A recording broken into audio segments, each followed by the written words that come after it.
मैं इसे अपना सौभाग्य मानता हूं कि आप लोगों का दर्शन करने का मुझे अवसर प्राप्त हुआ है।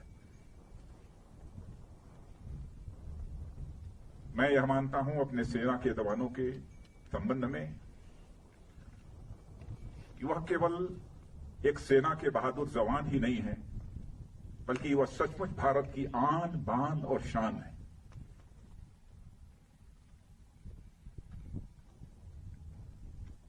समय समय पर जो भी करिश्माई काम हमारे सेना के जवानों के द्वारा किया गया है,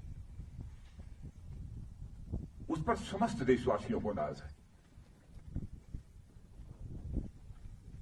आज यदि आपसे मिलकर मुझे बेहद खुशी हो रही है, तो मन में एक पीड़ा भी है, गम भी है। हाल में ही भारत और चीन के जवानों के बीच PP-14 पर जो कुछ भी हुआ,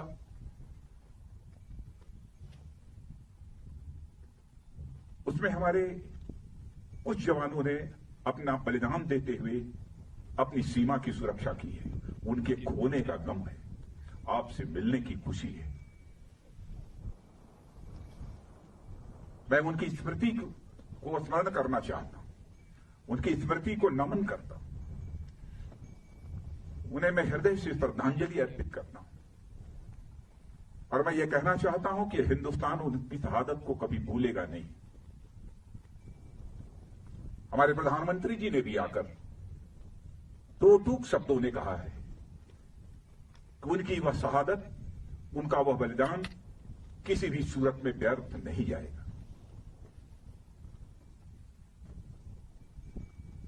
आप जैसे सेना के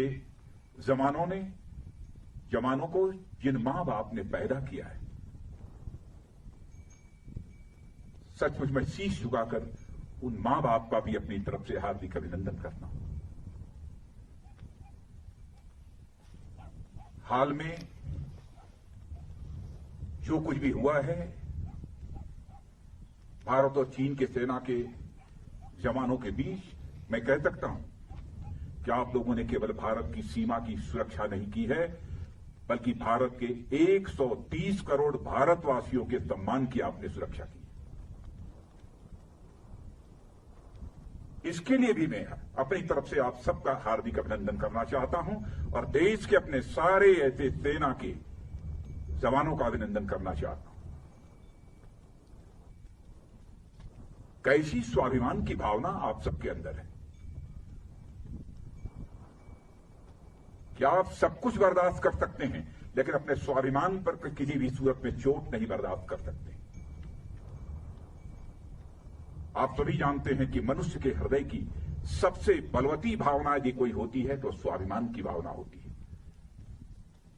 स्वाभिमान ये व्यक्तिगत भी होता है, समाज का भी होता है, क्षेत्र का भी होता है, परिवार का भी होता है, लेकिन सबसे ऊपर एक स्वाभिमान होता है, राष्ट्रीय स्वाभिमान।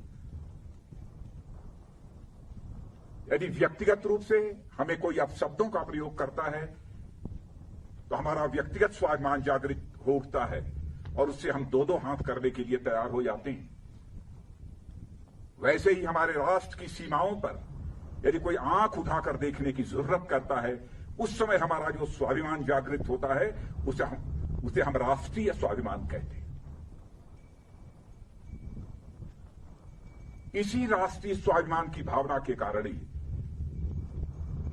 आप अपनी जिंदगी की चिंता नहीं करते हैं, अपना सर्वस्व न्यौछावर कर देने के लिए तैयार हो जाते हैं।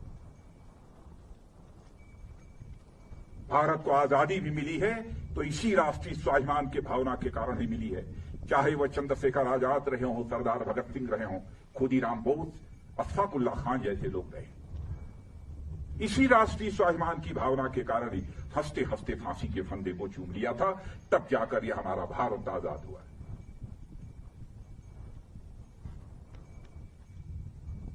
जितना भी आपके बारे में कहा जाए वह कम है।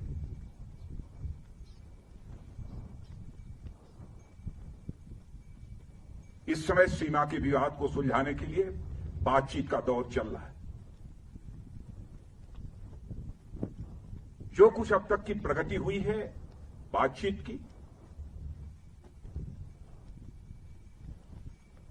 मामला हल होना चाहिए।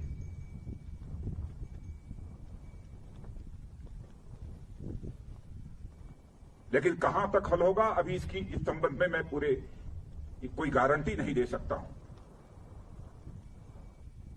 लेकिन मैं इतना यकीन दिलाना चाहता हूं कि भारत की 1 इंच जमीन को भी दुनिया की कोई ताकत छू नहीं सकती है, उस पर कब्जा नहीं कर सकती।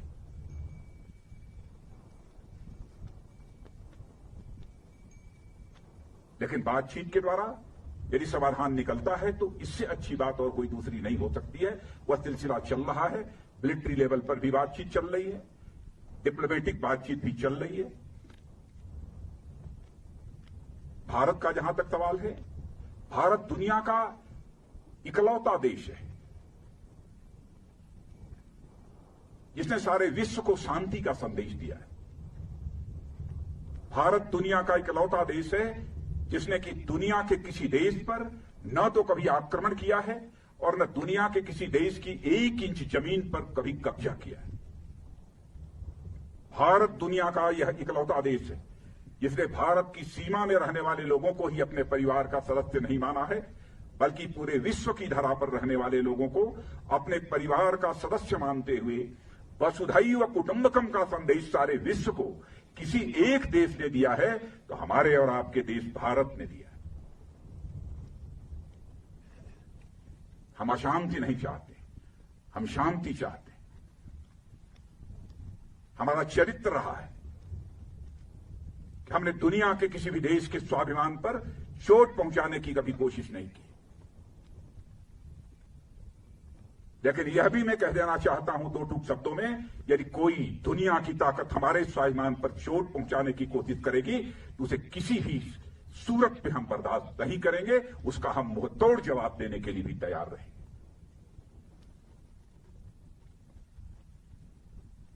आप सबके ऊपर नाज है और आप सबके बीच आकर सचमुच मैं स्वयं को बहुत ही गौरवान्वित महसूस कर रहा हूं। इसीलिए यह सब सारी बातें मैं बोल रहा हूं। आपके ऊपर भरोसा है।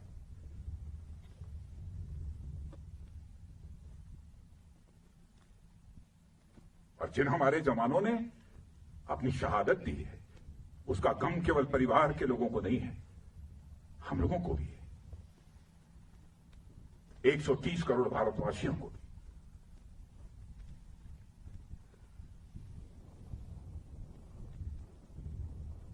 मैं आप सबको बहुत हमारी इच्छा थी कि आप तभी से हमारी भेंट हो।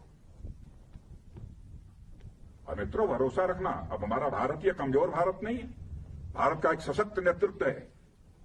नरेंद्र मोदी जैसा प्रधानमंत्री हमको मिला है, फैसला लेने वाला प्रधानमंत्री, दृढ़ इच्छा शक्ति का प्रधानमंत्री।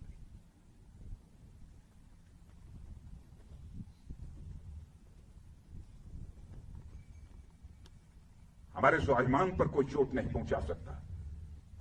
राष्ट्रीय स्वाभिमान ये हमारी पूंजी है।